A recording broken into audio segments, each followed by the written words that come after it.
namanya Abdurrahman bin Auf.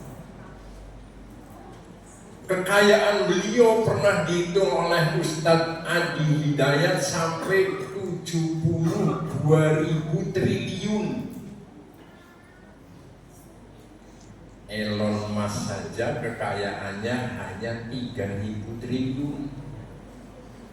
Kemarin turun waktu Covid sehingga menjadi 2.700 triliun. Nah, ini Abdurrahman bin Auf punya kekayaan beliau itu sampai 72.000 triliun.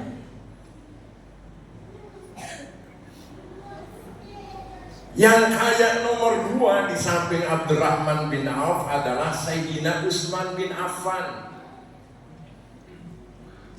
Beliau punya kekayaan sampai 50.000 triliun.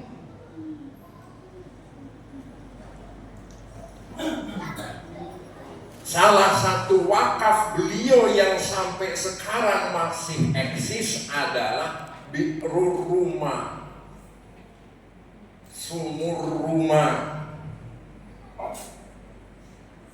Sumur beserta dengan tanahnya yang hektaran itu kemudian diwakafkan oleh beliau. Kormanya sampai sekarang masih menghasilkan, dan hasil kormanya kemudian dibangun sebuah hotel di Madinah, namanya Hotel Waqaf Utsman bin Affan.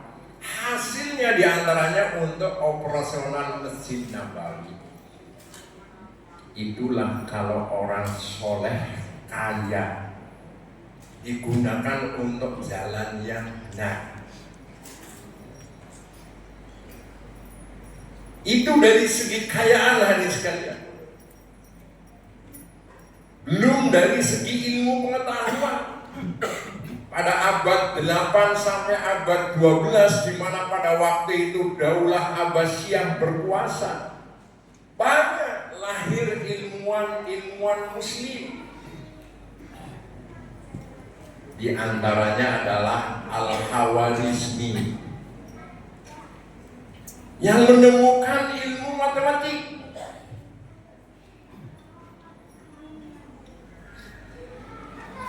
Kemudian yang kedua Ibnu Al-Wafid yang menemukan ilmu kedokteran spesialis anestesi. Dokter betul kan spesialisnya itu. Ini dulu abad 8 Ibnu Wafid itu menemukan anestesi.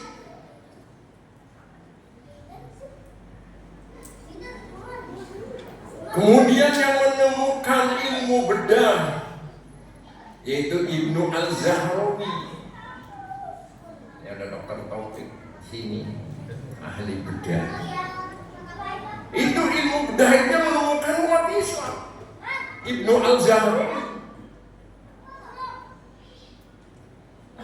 Kemudian yang menemukan pesawat terbang, hadirin sekalian, Ibnu Abbas bin Al-Firnas. Itu yang menemukan pesawat terbang. Jadi bukan orang barat, orang kita. Nah, yang menemukan ilmu falak atau ilmu astronomi juga orang Islam, namanya Al-Birruni. Beliau ini terinspirasi oleh ayat Allah dalam surah Yunus ayat yang kelima. Huwallazi ja'ala asy-syamsa diya'an wal qamara nuran wa qaddarahu manazila lita'lamu 'adadas sinina wal hisab. Dialah Allah yang membuat matahari bersinar, wal qamara nur, dan rembulan itu bercahaya, wa qaddarahu manazila, dan yang menentukan orbitnya. Semua itu hadis sekalian diciptakan oleh Allah lita'lamu adadas sinin, supaya kamu mengetahui bilangan tahun, wal hisab, dan perhitungan waktu.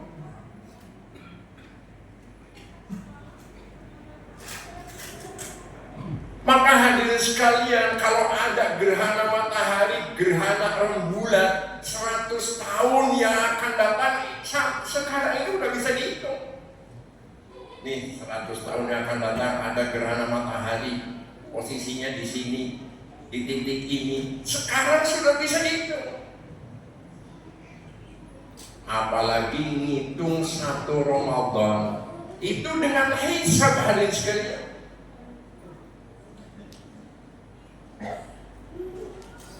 Jadi kalau kemarin Muhammadiyah jauh-jauh hari sudah menentukan awal Ramadan, itu dengan hisab.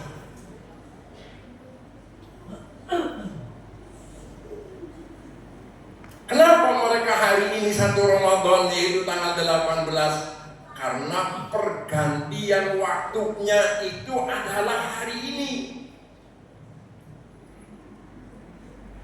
Tapi kemudian ada sabda Rasul yang menyatakan bahwa sumu li ru'yatihi wa aftiru li ru'yatihi. Wasalah kamu ketika melihat bulan.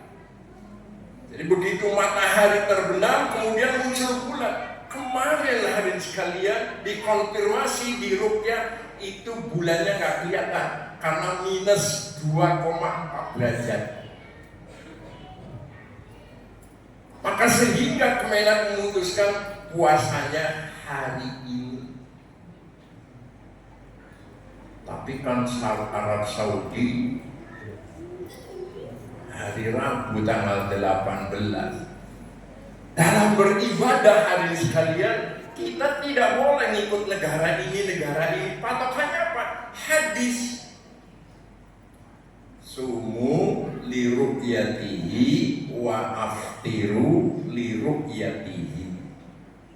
Wasalah kamu dan berbukalah kamu ketika melihat bulan.